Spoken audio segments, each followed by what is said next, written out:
السلام علیکم دوستوں آج سے لگ بھگ 50 سال پہلے دنیا کے نقشے پر نمودار ہونے والا ملک یعنی بنگلہ دیش آج ہم سے زیادہ ترقی کر چکا ہے۔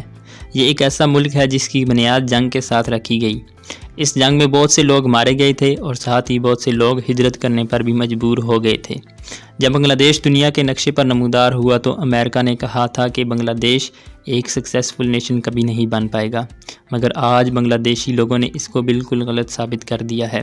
ہینری کیسنجر جو کہ امریکہ کے وزیر خارجہ تھے، انہوں نے بنگلہ دیش کو باسکٹ کیس کہا تھا۔ آج ہم بات کرنے جا رہے ہیں بنگلہ دیش کی اکنامک گروتھ کی، تو چلیے سٹارٹ کرتے ہیں۔ سبسکرائب کریں لائف اردو کو مزید انفارمیٹیو ویڈیو سب سے پہلے دیکھنے کے لیے۔ دوستو بنگلہ دیش کی پر کیپٹا جی ڈی پی $2227 ہے، جو کہ انڈیا اور پاکستان دونوں سے زیادہ ہے۔ دوستو 1971 میں پاکستان بنگلہ دیش سے تقریباً 70 گنا زیادہ امیر تھا، مگر آج 2021 میں بنگلہ دیش پاکستان سے 45% زیادہ امیر ہے۔ اسی اکنامک گروتھ کو دیکھ کر ایک پاکستانی اکنامسٹ نے کہا، اگر ہم نے ترقی نہ کی تو ممکن ہے 2030 تک بنگلہ دیش سے بھی ہم ایڈ لینے پر مجبور ہو جائیں۔ دوستو کووڈ-19 کے دوران بھی بنگلہ دیش نے بڑی اچھی منصوبہ بندی سے اس کو ٹیکل کیا، جس کی تعریف پوری دنیا نے کی۔ اپریل 2021 میں ورلڈ بینک نے بھی بنگلہ دیش کی منصوبہ بندی کی تعریف کی۔ دوستو بنگلہ دیش کے گلوبل امیج میں پچھلے کچھ سالوں میں زبردست چینج دیکھا جا سکتا ہے۔ ایک وقت تھا جب بنگلہ دیش کو غریبی اور بھوک کا گھر مانا جاتا تھا، مگر آج اس کو جی ڈی پی گروتھ کی وجہ سے دنیا بھر میں مانا جاتا ہے۔ بنگلہ دیش میں آنے والی اس زبردست ترقی کی بنیادی ریزن ہے وہاں کا پروڈنٹ اکنامک گورننس سسٹم۔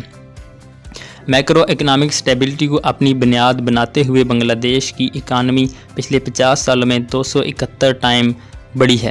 اس ملک نے اپنے بجٹ ڈیفیسٹ کو اپنے جی ڈی پی کا 5% سے بھی کم کر دیا ہے۔ بنگلہ دیش کی اکنامک گروتھ کے کچھ بڑے فیکٹر ہیں۔ Number 1 growth in agriculture sector. Number 2 growth in industrial sector. Number 3 expansion in services sector. Number 4 export earning from R M G یعنی ریڈی میڈ گارمنٹس۔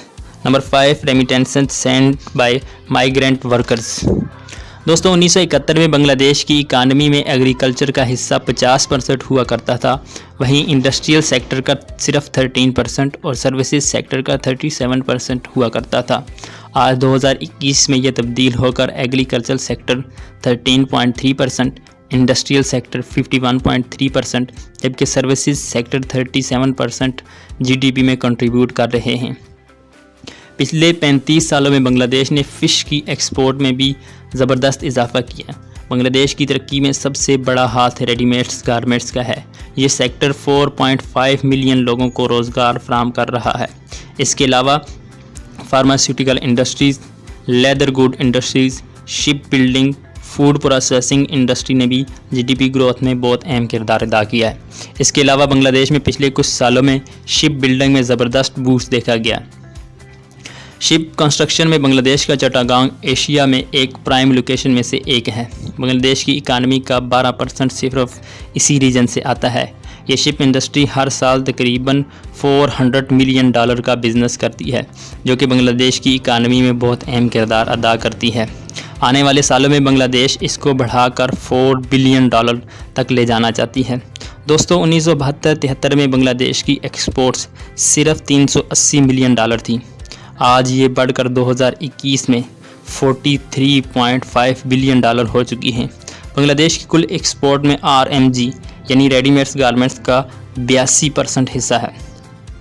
بنگلہ دیش نے اپنی ترقی کے لیے بیرونی امداد کو کم سے کم کر کے اپنی ایکسپورٹ کو بڑھایا ہے۔